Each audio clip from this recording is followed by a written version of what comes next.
Good morning. It's my real privilege this morning to introduce my colleague, Professor Bill Mahoney, who teaches in the Religious Studies Department at Davidson College. Bill got his BA degree from Williams College in Massachusetts, for those of you who are familiar with Northern geography, I think. And he got a Master of Divinity at Yale Divinity School and a PhD at the University of Chicago. He's very widely published, and he's an internationally known scholar, and also internationally in demand as a lecturer and a spiritual retreat leader. He is also the first person hired as a full-time faculty member to teach non-Western religions at Davidson College, where he is this year completing, and I want you to listen up here, his 40th year of teaching. So, he knows how to do this, and he knows this environment, and I'm very pleased to introduce him, Bill. Thanks. Thank you, Doug. Doug and I are having a great time together. Just real buddies. Thank you. John is around here somewhere. I want to thank him for coordinating this too. I think he's preaching in just a few minutes. Yeah, and he did this morning. I understand he's preaching 3 times. Connie, can you hear me all right back there? Okay. Feel free to come up a little closer if you want.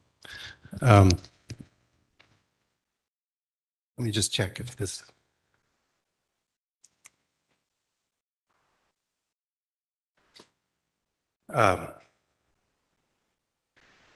There, now can you hear me? All right, good. So it's a beautiful chapel, isn't it? It's a nice space. And it's a beautiful morning, a gorgeous morning. And as I walk through the morning this morning, my heart goes to the people of Ukraine. Just brokenhearted. And may they in some way experience a beautiful morning in some way. I know you join me in sending our prayers and best wishes to the people of Ukraine. When Doug first approached me about the possibility of doing this 2-session series today and then next week, I asked him what sort of things would you like to hear? What would you like to talk about? And he said that he thought that he sensed that some of you might be interested in talking about spirituality and spirituality in different religions. And I said, wow, that's a good topic. That sounds good. And so I said, yes, let's do that. Now, I would want to say at the beginning that the word spirituality is a bit vague, isn't it? It's a bit imprecise. Sometimes I think people use the word in ways that other people don't use it. I will offer a definition, my own definition, in just a moment. But for example, some people think of spirituality as, talking with spirits or something like that. That's not the kind of spirituality I'll be talking about. If you want to talk about it, I'm glad to talk about it. And I'll tell you about the different religions that I'll be talking about in just a minute as well. Okay. So the general topic for these 2 weeks is spiritualities in different religions. Okay. Now, here's a working definition that I'd like to present of the word of spirituality. Right. This is what I came up with. Spirituality is an orientation in life emerging from or directed toward a state of consciousness or an emotional sentiment that turns on an inner experience in some sense of the union or communion with a meaningful transcendent power.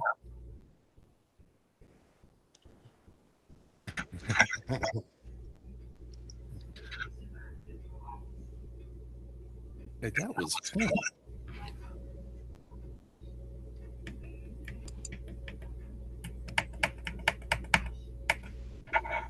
I'll just keep going, okay? An inner spirit experience in some way, in some sense, of an experience of union or of communion with a meaningful or transcendent structure or power or presence that is considered to be ultimately real, valuable, and good. At its higher or deeper levels, the experience of or the yearning for this union or communion with this reality then defines one's understanding of oneself and one's relationship to the world. So I'd like to emphasize the experience of something greater than oneself and understood to be actually transcendent and yet also some sort of inner experience, so immanent as well. And that this experience turns on a sense of union with this power, presence, structure. Sometimes I would define it more even as a communion rather than a union. Okay? Was that clear? All right. Now, not all spiritualities, if we use that definition, not all spiritualities are going to be the same, are they? Because it depends on how one understands this power that is greater than oneself, this presence, this structure. You see, some spiritualities will use language or symbols or metaphors of light, for example, or we'll describe it as wisdom, or with language connoting majesty, lordship, sometimes kinship, father, mother. You see it. So spiritualities will vary. For these two sessions that I'll be with you, I would like to think of this. This is really trippy. That's yeah, okay. No, it's fun. It's kind of fun. Oh, I should also say that it probably doesn't need to be said, but I will, that many people will use language of God in reference to this transcendent power and presence.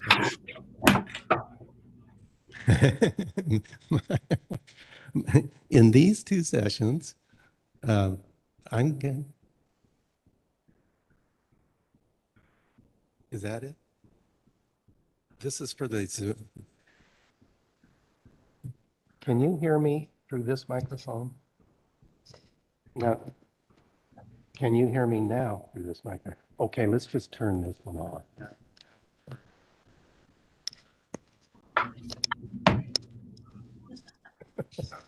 Let's do that.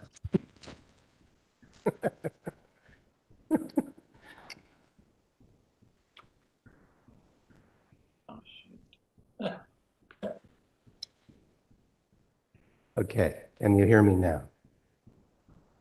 Connie, can you hear me? All right.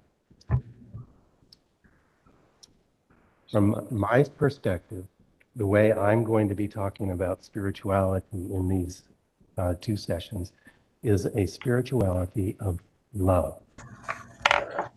Talk about a love spirituality. Okay?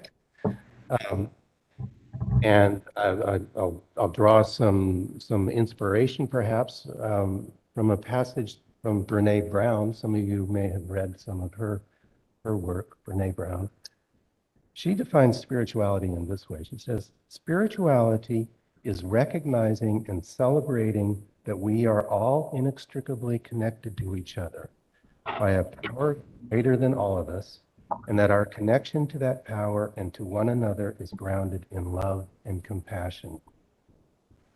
Practicing spirituality brings a sense of perspective and purpose to our lives.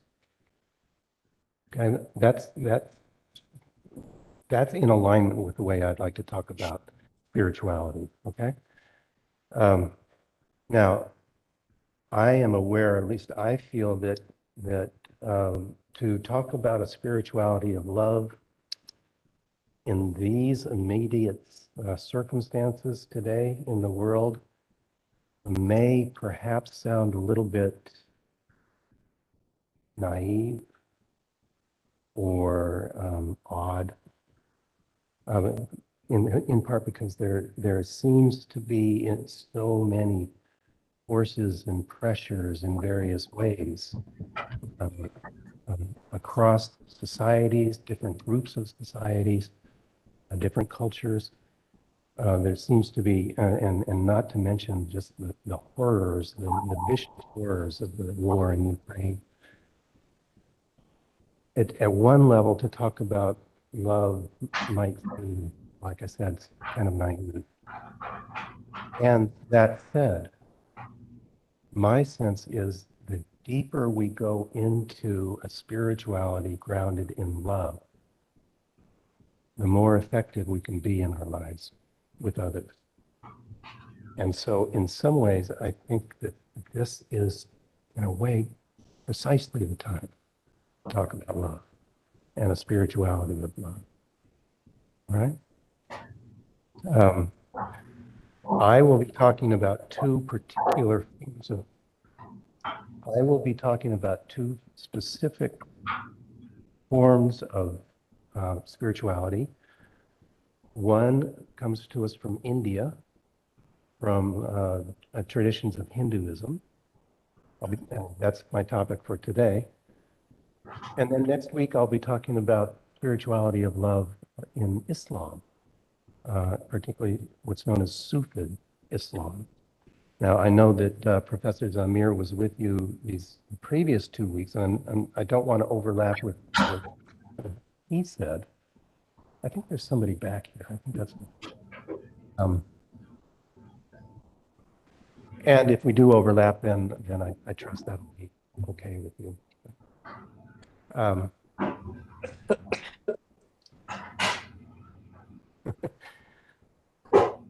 So the title for today's session comes from a text from the 10th century in India. It's known as the Bhakti Sutra. I'll tell you what that means in a bit. But the very beginning of that sutra begins with a simple statement that says, Atato Bhakti Yajnana Yamaha, which means now, therefore, we will speak of love. Okay, I'd like to keep that phrase in mind. Now, therefore, we will speak of love. John, can you hear me all right?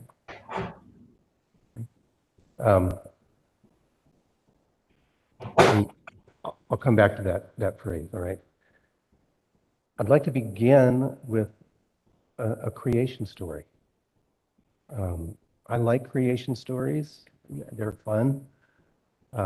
And one reason I like creation stories is because in the narratives, we get a sense not only of how things are said to come into existence, but I think probably more importantly, why.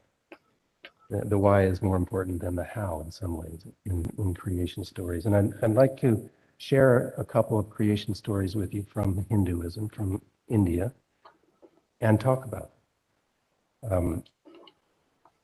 The first one, and let me give you a little bit of background. We have here words that are attributed to a sage who is contemplating what might be the most profound question we can ask, and that is, how does existence come into existence? How does being come into being? Right? His name is Dirga Thomas, which means his vision extends across the darkness. He sees across this non-being. And I think of him as envisioning a vast and unlimited, unbounded field of pure potential, in which no thing exists, nothing exists, but the potential for anything to exist is there. Are you following that? Pure potential. Now, because nothing exists, this field of pure potential is beyond all dualities, because dualities depend on existing things, right? And so listen closely to this story, okay? It says, there was neither being nor non-being then. Even that duality does not exist. There was no region of air nor sky beyond it. What moved? Where? Under whose protection? Was there water deep and unfathomable? There was neither death nor immortality then. There was no distinction between night and day. Without breath, that one breathed by its own inner power. Other than that, there was nothing whatsoever.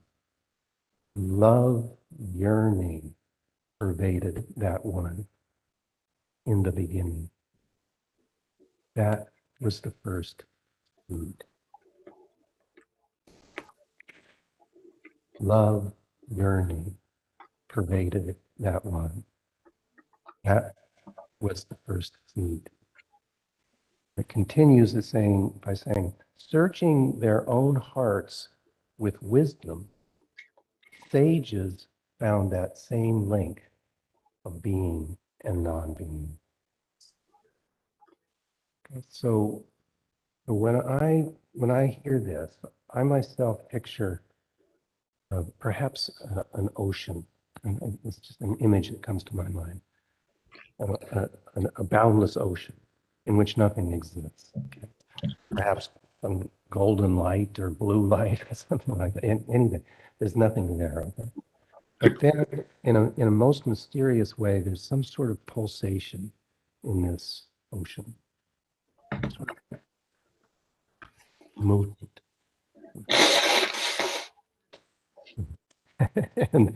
and then from this pulsation spread ripples and waves. Are you following the image here? Okay.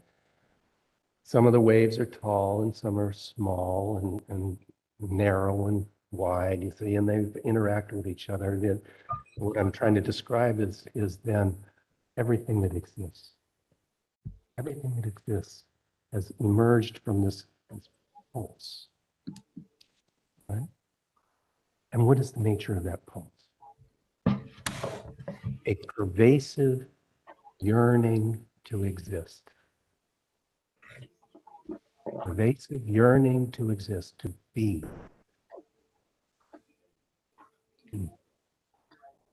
And it's the power of this yearning to exist by what's described as tadekam, that one, draws all existence into being. Said differently, all existence is an expression of a profound, mysterious affirmation of life. It says, yes, be. And I might call that yearning. I might call that love. The very source of all things, the very foundation of all things, the very energy that brings all into existence and sustains all things, I'm going to call love. Right? So we're not talking about necessarily emotions of love, although they will express this. See? What I'm talking about is the very foundation of existence, the very foundation of being. Okay? Now, I find it fascinating that sages, well, before I say that, if you think about that metaphor of the waves, you think about the essence of each wave, in other words, the essence of each one of you and me and everything. The essence of all things is what? Same as the essence at the center. So if one wants to know what is the foundation and essence of life, of being, one can turn to one's own heart, which is what the sages did. They turned to their own heart, and there they found the link of being and not being. Said differently, they turned toward love. Are you following that way of thinking? Okay. Now, some texts describe this love as an expansive power, an expansive presence. And I like to use my hands as I tell you about this because I'm translating the word ananda, which means expansive, unconditional affirmation. This yes, this yearning to be. Ananda, sometimes translated as unconditional joy. I'd like to translate it as unconditional love. So here's another creation story. Similar, but you'll hear a slight difference, okay? In the beginning, all was non-existence. From this, truly, existence emerged. That's pretty profound right there, isn't it? By itself, it made a body for itself. We don't know what it is here. We'll talk about this. By itself, it made a body for itself. Therefore, it is called well-made. Okay, now, let me step back here. What is the it it's referring to here? I can the source, the foundation. Okay, and what is the body that it makes for itself? Everything it is. It made a body for itself. And therefore, the universe is described as, the word is sukrita, which means well-made. The universe is well-made. Can be also rightly, correctly be translated as beautiful. The universe is beautiful. Look around. Now, I'll come back to the story in just a minute, but I'd suggest another way to think about this is that it made a body for itself. We might understand that to be saying, each one of you. You are an expression of a divine yearning to be. A yearning that is an expression of love.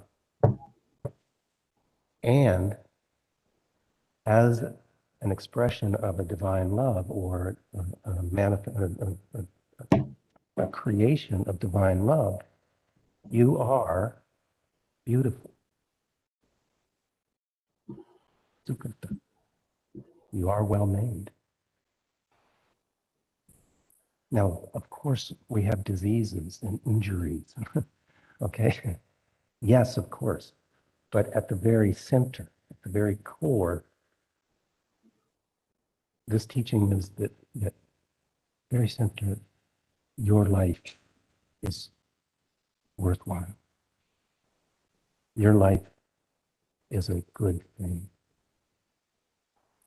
You are well made. Okay? So it continues.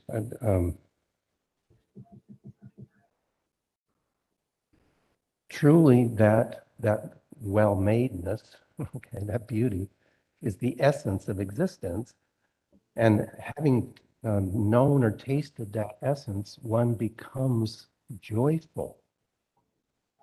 For who could live, who could breathe if that essence did not exist? When we turn to it, we can feel joy. Now, another passage. Is this making sense to you? Am I going too quickly? Or okay. Another passage has this word that I'm translating as love. It speaks of love almost as an object of worship, almost as not a deity, but as an object of worship. Okay, and I'll translate it. It goes like this: "Oh love," like addressing love, as it were. Okay, "Oh love, neither the gods nor the ancestors nor any mortal creatures are as lofty as you. You, O love, are greater than all. You are ever great. To you I offer reverence. However broad the expanse of heaven and earth, or rivers, or fire, you, O love, are greater than all. Ever great. To you I offer reverence." Love as absolute. We might say love as God. God as love.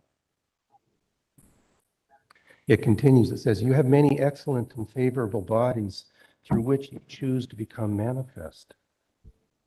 With that, then, with that love, enter fully into our hearts and banish all harmful thoughts."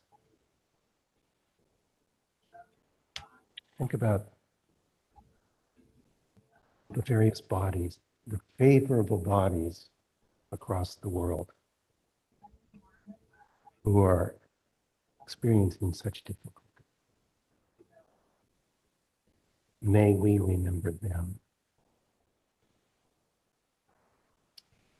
The passage ends, "Through love," and I'll capitalize this word love, okay? "Through love, love has come to me from heart to heart. May the thought of distant others, may that thought come to me here."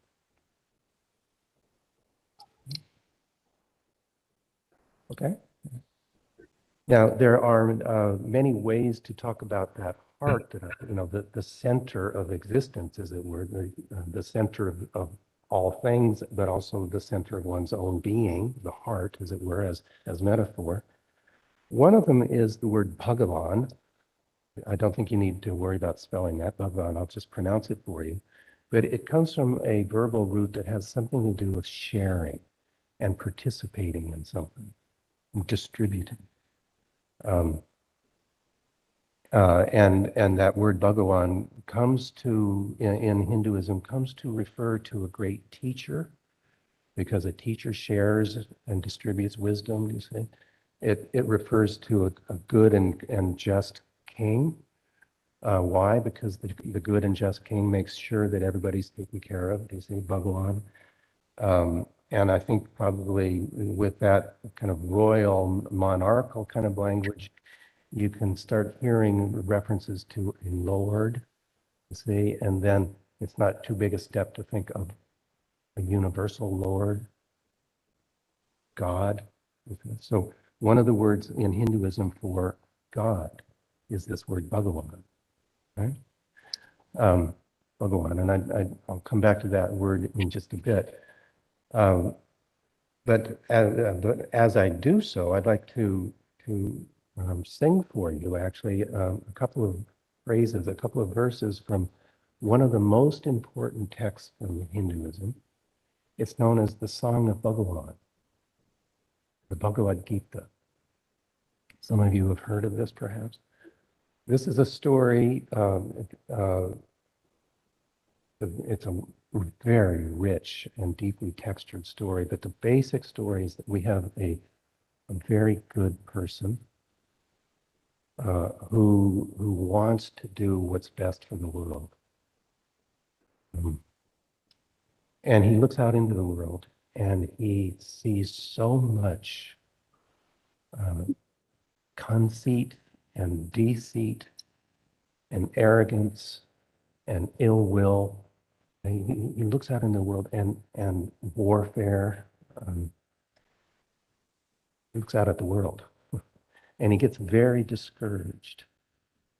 And I like that word discouraged because it means you lose courage. And when you lose courage, what happens? Quite literally, you're losing heart, you see. You've lost lakur, then you've lost the heart, you see. And so when we lose our hearts, we become discouraged, you see. And this is like this character. His name is Arjuna. And he's actually a warrior, and he struggles to protect all that is good from all of that is and destroys good. And he gets so discouraged that he puts down his bow and arrow. Can you hear me? Sue? Okay. Standing next to him is his longtime friend. His name is Krishna, and he shares his discouragement with Krishna. And Krishna starts singing words of encouragement to him. As Arjuna listens to his friend Krishna singing these words of encouragement, he realizes these words that I'm hearing are the words of Bhagavan. These are the words of God. And they're known as the Bhagavad Gita, the words of Bhagavan. Okay, and I'd like to share just a couple of verses with you, all right? Arjuna has asked Krishna, how do I come to know you?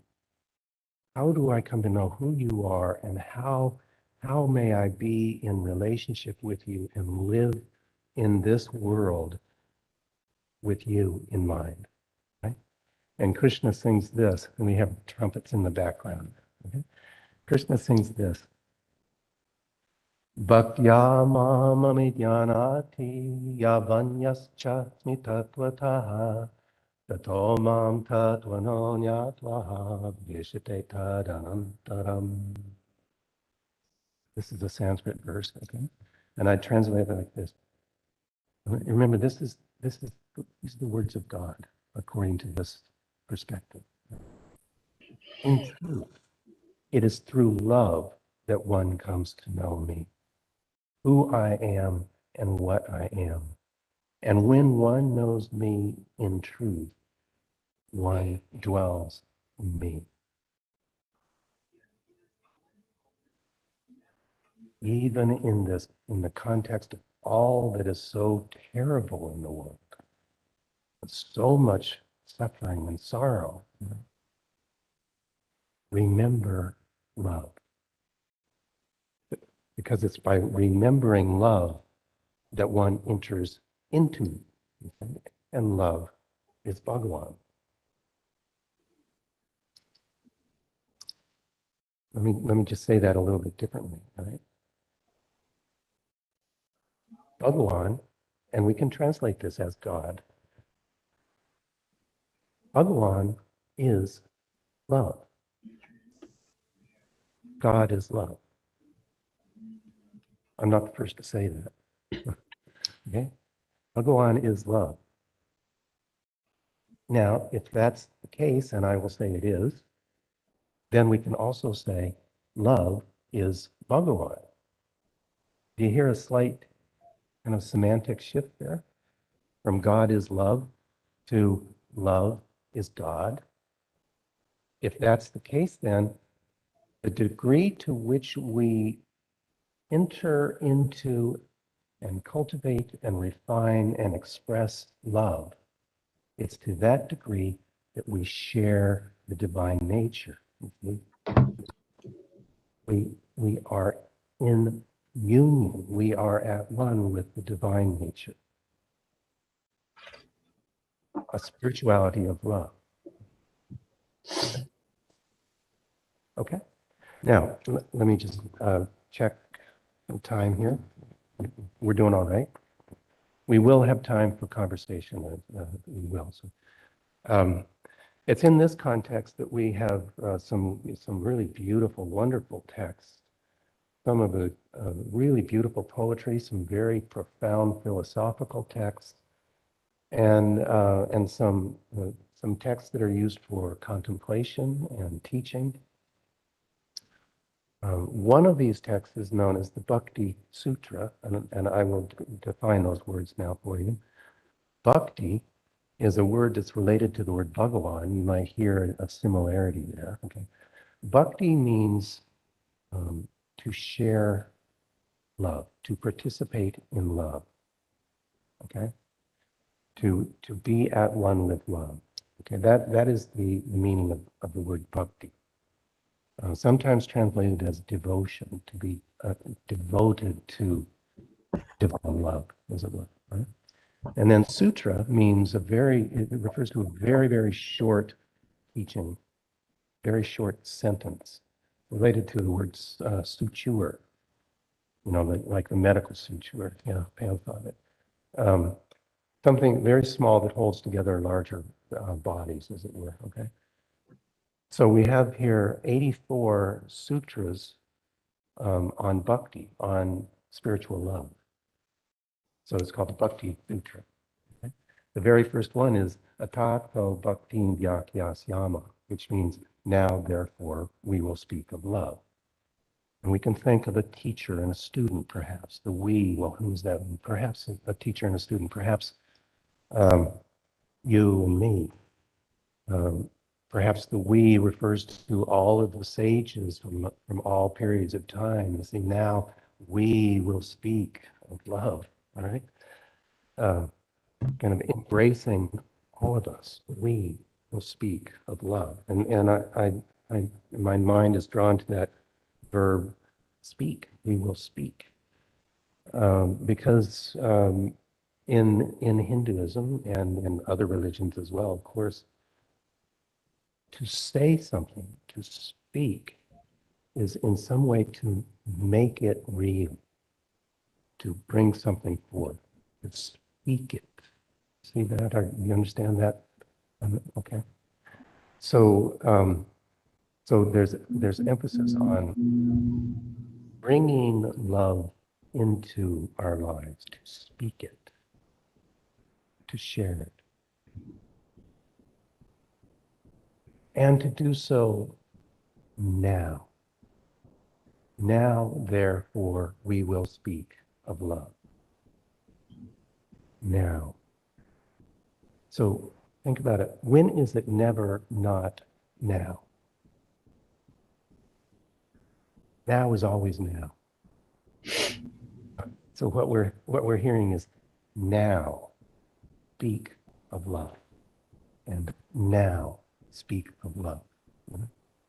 Wherever you are, in whatever moment, speak of love. And then there's that word therefore. The sense is, life is so short. There's not much time. It's so important. Therefore, now, speak of love.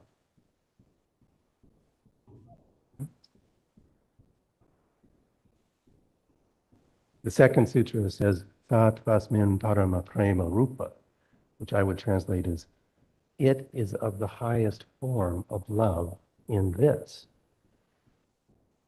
We don't know what the it is, but I'm assuming it's referring to this bhakti, this attitude of love, right?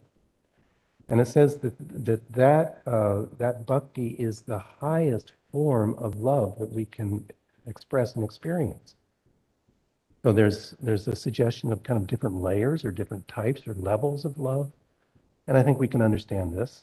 We can love the taste of chocolate, and we can love our children. Okay? They're both love.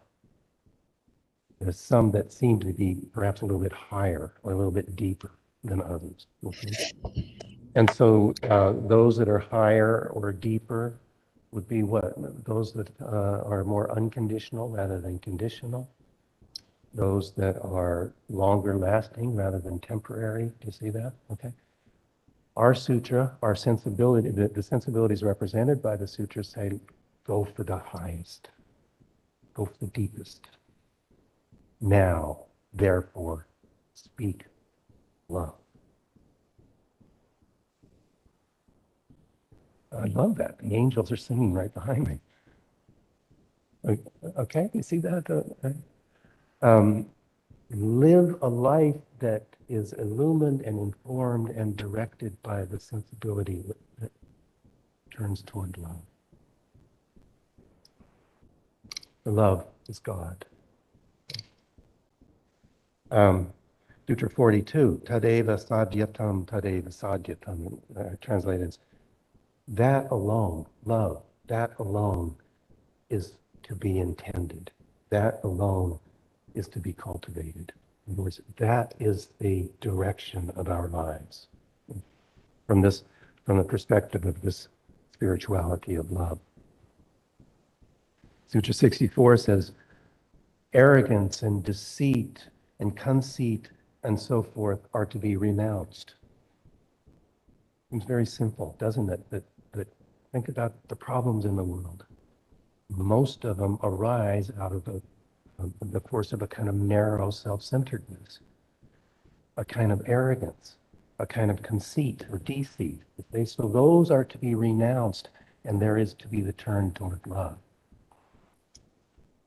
Sutra 72 says, among those who are on this spiritual path of love, there is no distinction based on family background, level of education, physical ability, race, wealth, occupation, and so on. There's no room for racism. There's no room for any kind of attitude of superiority over another. Are you following me? There's no room, there's no place for an invasion of another country. The sutra is clear. No room for that. All right. Now, I'd like to, that's kind of bracing, isn't it? Okay, but I'd like to share for just a few minutes some poetry from this tradition, this spirituality of love in Hindu sensibilities. And just check the time here. Here's one that comes from Kashmir, which is a beautiful place, but it's had its struggles as well. And we have a sage here, a poet, who is on this path of spiritual love, this spirituality of love. And he says, may I attain that state where one laughs and one dances, one does away with self-centered passions and with all forms of hatred and other such things, and where one drinks of the sweet nectar of spiritual love. In speech, in thought, in the perceptions of the mind, and in the gestures of the body, may the sentiments of love be my companion at all times and in all places. It continues. Wherever I go with body, speech, and mind, everything that there is you. May this highest truth indeed become perfectly realized in me. Do you hear that orientation toward love? Everywhere there is you. Poet is referring to Bhagavan here, to God as you. And then another one, this yearning to express love can be overpowering and an experience of joy. Okay? So here's a short passage from a Hindi poem. It says, dance, my heart, dance. Dance today with joy. The strains of love fill the days and the nights with music, and the world is listening to its melodies. Mad with joy, life and death dance to the rhythms of this music. The hills and seas and earth dance. The world of men and women dances in laughter and in tears. Behold, my heart dances in the delight of 100 arts, and the Creator is well pleased. And the Creator is well pleased. So, now, Therefore, we will speak of love. I'd like to end by repeating some verses that I shared a few minutes ago. It's almost a prayer. May I attain that state where one does away with selfish passion and hatred and other such things, and where one drinks of the sweet nectar of spiritual love. In speech, in thought, in the perceptions of the mind, and in the gestures of the body, may the sentiments of love be my companion at all times, in all places. And these lines that I shared with you just a few minutes ago. However broad the expanse of heaven and earth, or rivers, or fire, you, O love, are superior to all, ever great. To you I offer reverence.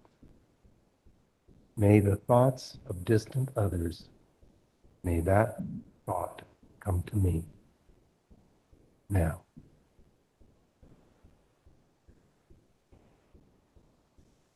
So thank you for your kind attention. It was fun kind of singing with the angels there. Thank you. Thank you for being here. Thank you for your kind attention. Would you like to share comments or questions? I have a mic, and I'll bring it to anyone who has a comment or a question.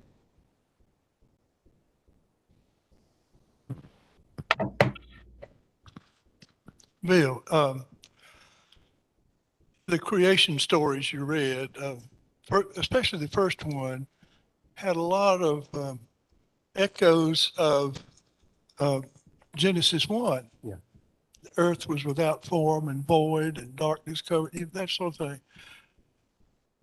Sort this out. Is there any basic distinction you would see between those and the Genesis version, or are they pretty much going in the same direction? That's one thing that's fun about creation stories, isn't it? You can do that. Well, you remember, as you know, there are at least two creation stories. Okay, and one of them, the creation comes about through speech. May there be, or let there be, and it was good. Yeah. And I think that's the connection. Okay, and it was good. So the creation is understood to be a good thing, right? I would say the creation stories that I shared with you this morning say the same thing. And that it gets contorted and distorted, see, through a kind of narrow self-centeredness. And theologies across the world will say, what's the basic problem? Basic problem is self-centered. Okay. Yeah. In our church this morning, the commandment, love your God with all your heart, with all your soul, and with all your mind, and love your neighbor as yourself. Yeah. Yeah. They all saying the same thing. Isn't it interesting? Saying the same thing. See, that's the spirituality of love. And that's what I mean. Love your neighbor as yourself. Why? Because God within your neighbor, as it were. And that's the kind of union and communion that I'm talking about. Thank you. Bill, you were talking earlier about, it sounded almost like the Big Bang from the beginning, when there was nothing and then there was something, that something was love. Is that? Well, yeah, the energy, power that draws existence out of non-existence, that is love. And all things that were then formed are out of love. Yeah. And then we here are the embodiment of love.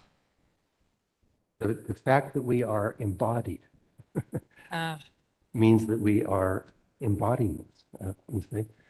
And we forget that. We forget that you are an embodiment of a divine affirmation that says yes. And when I forget that, then I can invade your territory, drop bombs on you. And, yeah, I like that word embodiment. Kind of expression, embodiment.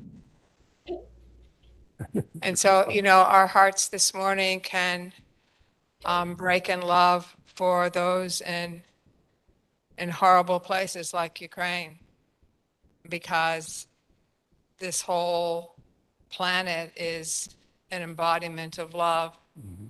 Human beings, perhaps the highest form, and what we're doing is breaking hearts. Mhm. Yeah, I mean, you go back down to the creation and it's good. I mean, how is it that we can, pollute the air and the water and that's a kind of a forgetfulness, a not remembering this basic affirmation that says, and it was good.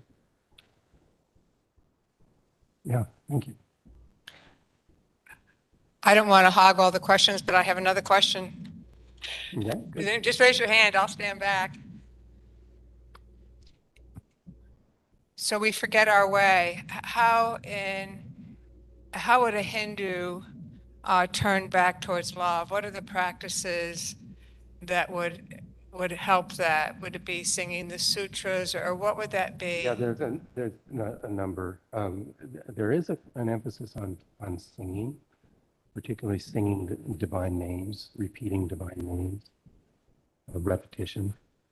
Singing, there's an emphasis on what's known as sevana, which means serving others, and serving God. Meditation is known as dhyana, as a way to kind of turn toward that presence within oneself and enter into the heart.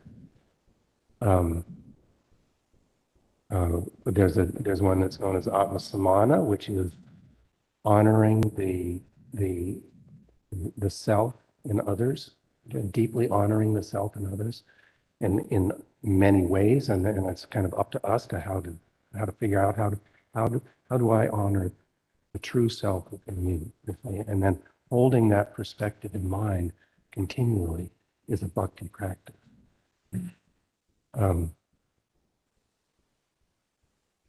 At one time I counted something like 173 references to different practices.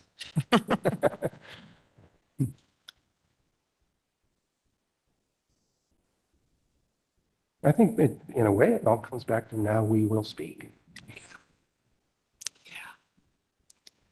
Yeah. Don't keep our mouths shut. And don't keep our hearts closed. Don't, exactly.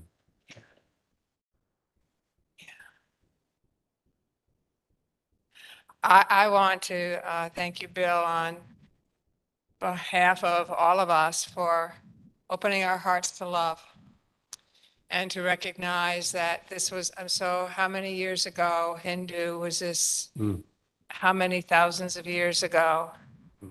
And we're back to how the world was created and who we're meant to be. Yeah, these creation stories that I shared with you, as a historian, I might say date to as early as 1000 BC, 1000 BCE. 1000 BC, yeah. And so those sensibilities have been around through all these generations. It's almost like it's singing a kind of an essence of, of be human. That be the true human, and that is love.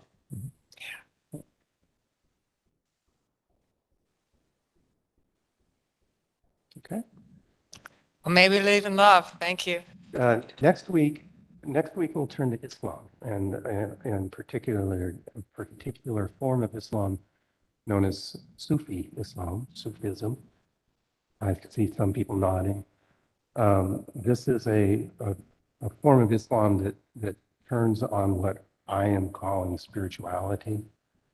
So we'll look at Sufi spirituality next week. I'll read some poetry and share some of the sensibilities with you. Okay? See you next week. Yes.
He was stationary.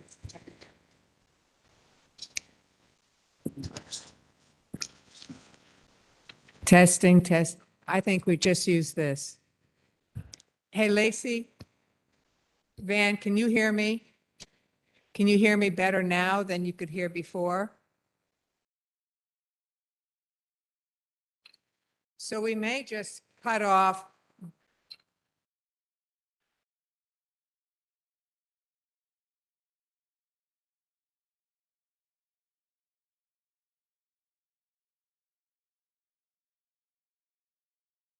I think that's it.